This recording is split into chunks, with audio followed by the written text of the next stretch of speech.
What up, world? Established Rich coming right back at you. Let me tell you something. There was a time, and I'm talking about the 1980s, the early 1990s, when hip-hop was not just music. It was currency. It was treasure. It was like gold. And if you had a certain song back then, you were not just a fan, you were a gatekeeper. You held the keys to a part of the culture that everybody could not access. Back then, you could be the only person in your whole school with that one track. And I mean the only one. The only one on your bus, and sometimes the only one in your neighborhood. And when you walked around with them Walkman headphones on, bopping, people knew you had something. They would see you, give you that little head nod, and sooner or later, you would feel that tap on your shoulder. Yo, let me hear that real quick. And when you handed over those headphones, that was not just sharing music. That was a transfer of power. That was a moment. You had to earn that listen. And if you were one of the people who had it, you valued it. You valued the music. You valued the moment. You valued the experience. Now, let's talk about how you even got that music. You didn't wake up, grab your phone, type in a name, and hit play. No, you hunted for it. You chased it. You waited for it. We had the top 8 at 8 countdown. We had late night radio shows, and you would be sitting right there. Cassette deck ready, fingers on record and play, just waiting for your song, waiting for your chance. And when it finally came, you prayed the DJ wouldn't talk over the intro. And you know they always did. Yeah, it's your man, DJ. Be like, come on, man. But if you called it clean, that was like winning the lottery. And the next morning at school, you walked in different. You had that tape in your pocket and everybody knew it. And then there were the DJs. Listen, I know today everybody thinks they understand exclusive,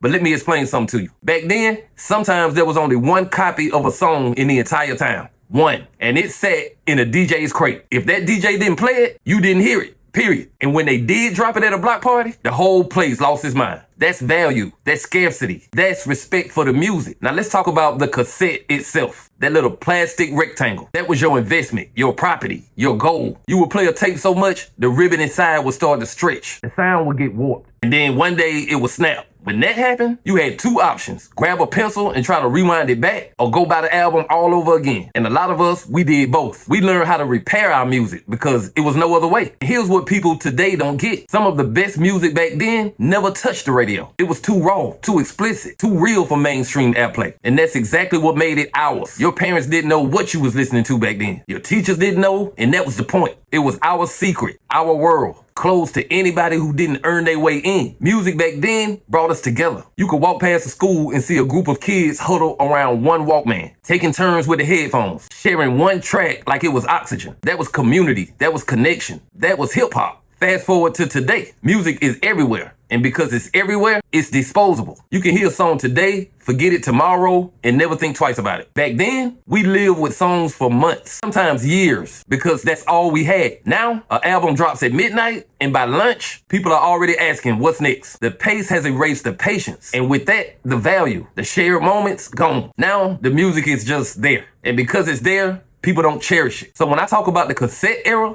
I'm not just talking about nostalgia. I'm talking about value, about effort, about scarcity, about respect. Back then, music was not just background noise. It was a bond. It was an identity. So here's the challenge. Even if we can't go back, we can carry that mentality forward. Treat the music like it matters. Give it your attention. Share with intention. Let it mean something again. Because when music was valuable, so was the connection it created. But hey, that's just my opinion. What's yours? Like, comment, subscribe, Established Rich. I'll be back with another one. Peace.